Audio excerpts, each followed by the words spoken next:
La musique, elle est depuis la nuit des temps présente quotidiennement dans la vie de l'homme. De notre naissance, avec les berceuses que nous chantait notre mère, jusqu'à nos vieux jours, avec les musiques de notre jeunesse, nous écoutons tous de la musique. Il existe des centaines, voire des milliers de styles de musique différents, et chacun a su s'approprier le sien, celui qui lui correspondait le mieux. C'est aussi une manière de développer son identité, de s'intégrer à un groupe, à une société. Qu'elle soit douce et apaisante, ou brutale et rapide, chacun d'entre nous écoute une musique qui reflète sa personnalité. Lorsque nous avons interrogé des personnes via un sondage sur leur ressenti quand ils écoutent de la musique, certains nous parlaient de bien-être. Chez d'autres, elle les fait danser, ou pour certains, c'est un moyen de s'évader.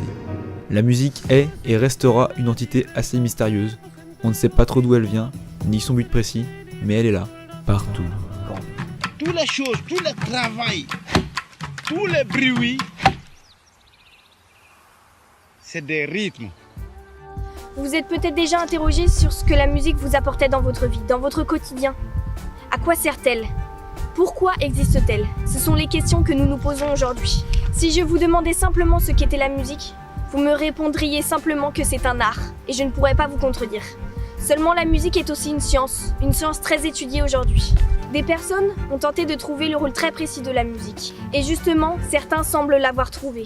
Jack Jost met notamment en place, en 1954, les premières séances de musicothérapie. De plus en plus populaire, elle consiste à faire écouter de la musique à des patients ayant des problèmes de santé, des problèmes mentaux ou physiques. Cette technique de guérison est quand même souvent remise en question. Nous sommes donc dans le droit de nous poser la question suivante. Est-ce que la musique peut-elle vraiment aider à guérir une maladie ? Aujourd'hui, ça ne semble pas complètement absurde de se faire soigner à l'aide de la musique. Nous avons tous un vécu musical qui constitue notre identité sonore, comme l'a démontré le docteur Ronaldo Benzon. C'est un psychiatre et musicien argentin qui a développé le concept de la musicothérapie. Bien sûr, en musicothérapie, le plaisir a toute sa place. Mais ce n'est pas un objectif, c'est un moyen d'accompagner un patient pour développer son bien-être. Lors des recherches que nous avons réalisées, nous avons trouvé le cas de Stephen Gibbs. Un jour, il subit un AVC qui lui endommagea le cerveau, plus précisément l'aire de Broca, c'est-à-dire la partie du cerveau responsable de la parole. Il a donc perdu complètement la capacité de parler. Here and I can't expression. Mais il a pu petit à petit retrouver l'usage des mots en écoutant des airs de piano et en chantant par-dessus. Oh, who have to do this call, and I believe there you got a friend. Selon lui, la musique lui a permis de retrouver une vie normale et une situation de couple stable. And no arguments.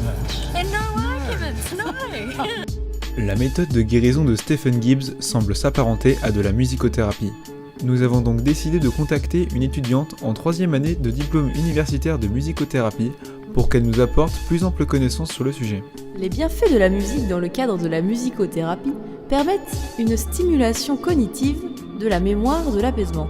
Elle favorise l'estime de soi, la confiance en soi, l'expression des émotions. Il s'agit des objectifs du musicothérapeute qui sont définis auparavant avec une équipe pluridisciplinaire selon le problème du patient, évidemment. Pour comprendre les effets de la musique sur l'homme, nous devons tout d'abord définir qu'est-ce que la musique. En science, la musique est un ensemble de sons, de mouvements vibratoires de l'air causés par une déformation ou une compression d'un solide, d'un liquide ou d'un gaz.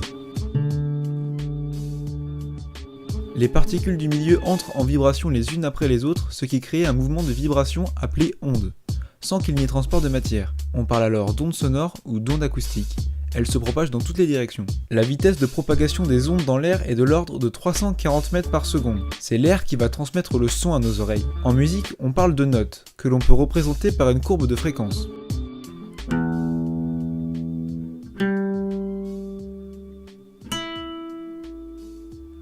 La fréquence s'exprime en Hertz. C'est le nombre de variations à la seconde. Plus le son d'une note est aigu, plus la fréquence est élevée. Et à contrario, plus le son de la note est grave, plus sa fréquence est basse. On peut donc dire que la musique est un ensemble d'ondes sonores de fréquences différentes. Les ondes sonores sont comprises entre 20 000 Hz et 20 Hz. Les ondes inférieures à 20 Hz sont appelées les infrasons, et celles de plus de 20 000 Hz sont appelées les ultrasons et ne sont pas audibles par l'homme. Mais la musique n'est pas seulement une suite de sons harmonieux. Une musique se caractérise aussi par son tempo. et c'est l'un des composants majeurs d'un morceau. On l'exprime en BPM ou autrement dit battements par minute. Une musique rock par exemple va être aux environs de 140 BPM, alors qu'une musique classique va tourner autour des 80 BPM.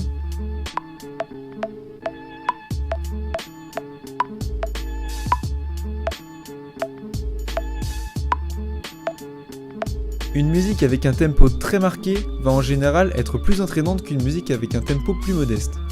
Maintenant que nous avons notre son, comment parvient-il au cerveau ?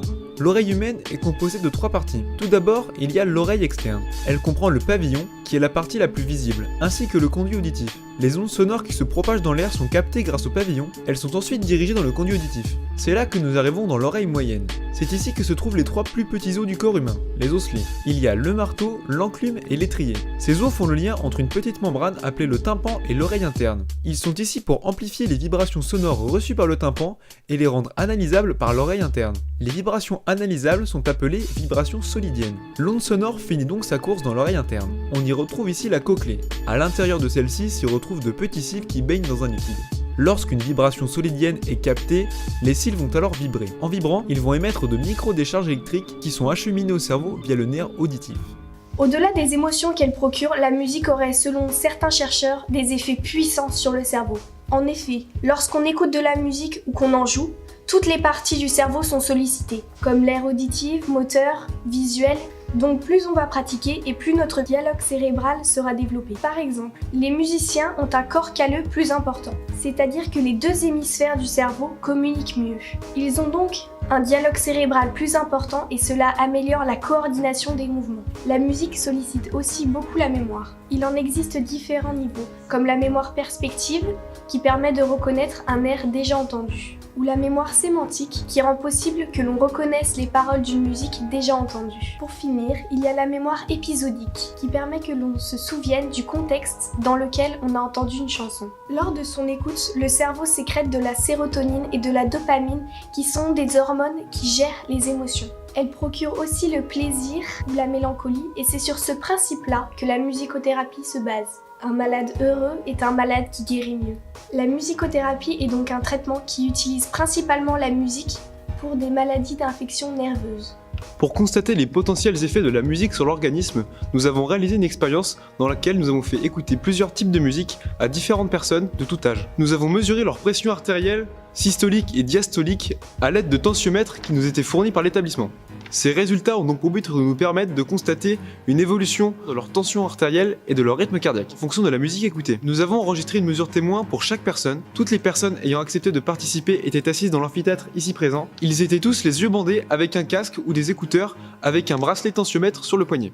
Au début de l'expérience, nous leur avons expliqué comment tout cela allait se dérouler. Tous nos volontaires ont donc pris 3 minutes de temps d'adaptation au casque ainsi qu'au bracelet et à l'environnement extérieur. C'est à la fin de ce temps d'adaptation que nous avons pris notre mesure témoin. Nos volontaires ont ensuite écouté 5 minutes de musique calme.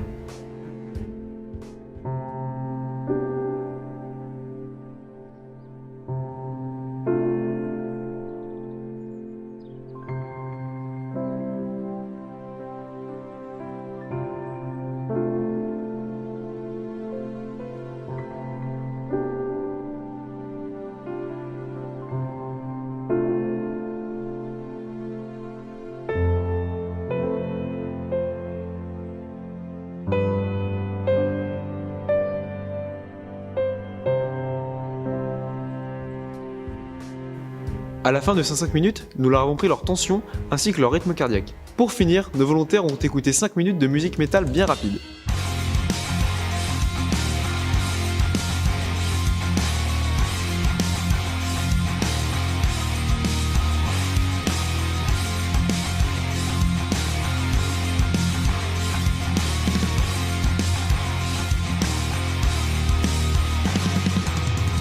C'est donc à la fin de ces 5 minutes que nous avons pris une ultime mesure de leur tension artérielle et de leur rythme cardiaque. Cette expérience nous a permis de constater que le corps réagit légèrement à la musique. En moyenne, la fréquence cardiaque va augmenter tout au long de l'expérience pour les jeunes, elle va passer de 75 battements par minute à 80,5 battements par minute. Mais pour les adultes, on ne peut pas constater de réels changements. La fréquence cardiaque reste environ à 70 battements par minute. L'expérience nous a permis de constater que notre corps réagit différemment en fonction des personnes. Nos résultats ne sont pas les plus fiables car nous n'avions qu'une quinzaine de personnes volontaires. Un panel de personnes plus important nous aura permis d'avoir des résultats plus convaincants. Comme dit précédemment, chaque personne a des préférences musicales différentes. Une musique n'aura pas forcément les mêmes effets d'une personne à une autre. C'est pour cela qu'avant une thérapie, il est effectué un entretien préliminaire afin de cibler les musiques qui seront le mieux adaptées au traitement.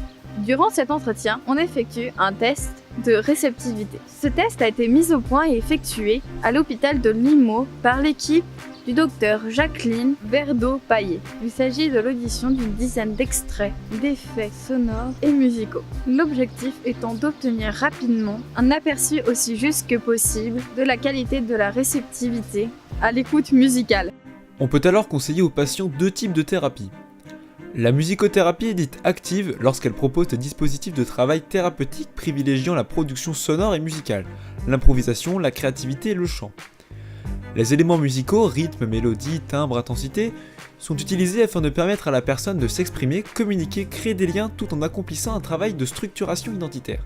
Autrement, la musicothérapie est dite réceptive. Elle associe alors trois parties d'œuvres musicales dont l'écoute successive constitue trois étapes thérapeutiques: l'apaisement, la détente, puis la relaxation. Cette technique de musicothérapie a pour but d'améliorer les états d'angoisse, d'anxiété, de nervosité ou d'insomnie, ainsi que de traiter diverses maladies psychosomatiques. D'après des recherches, nous avons pu constater qu'il existait déjà certaines maladies que l'on pouvait aider à guérir grâce à la musicothérapie. Il y a la maladie de Parkinson. C'est une maladie neurodégénérative qui crée des dommages au niveau des neurones impliqués dans les mouvements. La musique agit sur des parties du cerveau comme l'aire motrice. C'est pour cela que lorsqu'on écoute de la musique, nous allons bouger certaines parties de notre corps comme taper du pied. Cela permet donc aux patients atteints de cette maladie de se caler sur la musique et donc de marcher plus fluidement. La musicothérapie permet aussi d'aider des patients atteints de dyslexie ou d'aphasie, qui sont des maladies qui causent des troubles du langage. L'aphasie survient le plus souvent suite à des lésions cérébrales causées par des accidents vasculaires, traumatismes ou tumeurs. C'est une maladie neurodégénérative, c'est-à-dire que c'est une maladie qui progresse avec le temps et qui crée des dommages au niveau des neurones. La dyslexie, quant à elle, est une maladie qui rend un enfant incapable, même avec une scolarisation traditionnelle, d'acquérir les techniques du langage qui lui permettraient d'apprendre à lire, à écrire ou à s'exprimer oralement.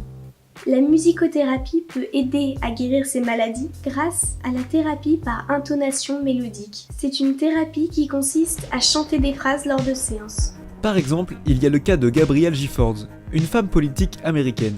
Elle a été très grièvement blessée par une balle dans la tête lors d'une fusillade. Elle a été sauvée miraculeusement mais a subi une perte partielle de l'usage des mots. Elle a ensuite retrouvé la parole grâce à cette thérapie, car elle permet de stimuler les parties intactes du cerveau après qu'elles aient été endommagées. La musique permet aux liaisons intactes de se réorganiser, c'est la plasticité du cerveau. Selon l'étudiante en musicothérapie, La musicothérapie ne remplace en rien un autre suivi. Par contre, elle sera plus efficace si elle est en lien avec les autres professionnels qui suivent la personne. Son efficacité dépendra aussi de l'investissement de la personne, sa motivation, sa croyance en la pertinence de cette spécialité, sa confiance dans la relation avec la thérapeute. donc la musicothérapie ne peut pas guérir une maladie à elle seule, mais elle permet d'accompagner les malades vers la guérison. Avec les neurostimulateurs qu'elle développe, elle peut aider à limiter ou à ralentir les symptômes d'une maladie parfois incurable. Cependant, la musicothérapie ne peut pas encore aider à guérir certaines maladies. Il faut bien évidemment aussi le soutien de l'équipe pluridisciplinaire du malade concerné. Cette science est cependant en plein développement et elle pourrait dans quelques années être de plus en plus efficace. Nous pouvons désormais affirmer que la musicothérapie permet bel et bien d'aider à guérir des maladies.